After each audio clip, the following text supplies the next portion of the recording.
Hi, how you going? This is David again, Edward. Just going through the mostly completed battery pack.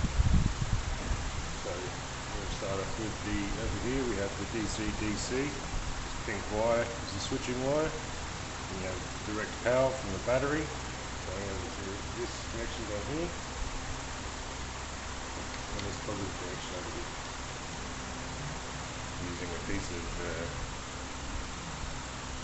shrink wrap this time to indicate stuff because I don't want to make the mistake I made in the first video. It's got a lot of people saying it's a dumb, stupid mistake, and I agree. But we've all done silly things like that. And here's some wearing shorts because it's about 42 degrees in my garage, in my shed. So in here we have the BMS. So we have the temperature sensor wire coming into the inside the battery pack. And we have the Bluetooth and the battery monitor in here.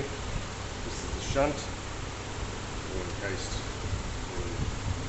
hopefully dustproof as best as we can get. Over here we have the positive connection direct from the battery into the BMS and out of the BMS onto everything that comes off the battery through the BMS.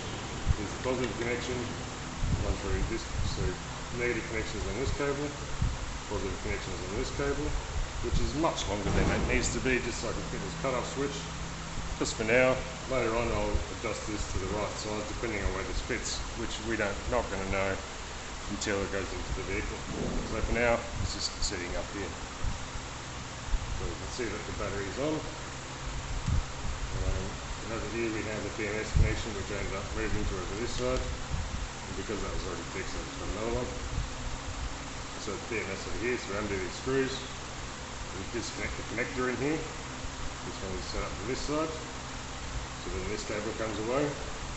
Take off the two cables here, these cables come away, take off the one positive on this side, and the battery pack is split, so I can fit them into the vehicle on each side. Over this side we have the charger, which I might show you later, and then we have the 4P16S connections. You can see I've used this style of braided connector, and I've used I forget what it's called, a carbon conductive grease in between these, the battery terminal, and when I'm putting them in parallel connections. So hopefully to make the path of least resistance between these and not the actual stud or the thing we put in there.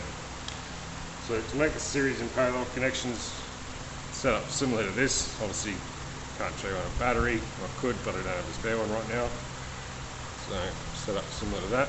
So the carbon conductive grease is in this gap here. And then on top of that I've got a standard washer, a spring washer.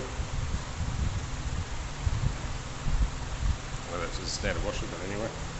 And then a lock nut or nylock. This is just a standard one, just so I can demonstrate. So, because we're using threaded battery terminals, we're using these things, which are stainless steel. So again, reducing the conductivity of this and making it connect actually through the terminal.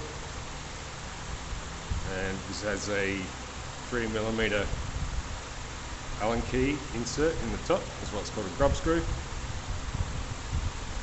And that screws in to about 2 Newton meters, or doesn't need to be very tight at all.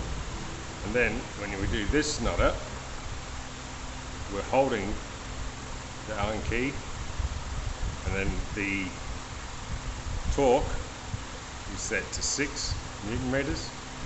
I used to do 9, but I snapped too many terminals. And with the spring washer in there, it keeps it compact and pressed down with the washer underneath it.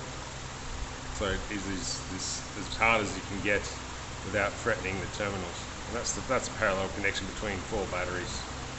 4 terminals there. If you need any more information, please do ask. So as I said, I'll show you the spin around over this side. Down here we have the charger, and then we have the charger power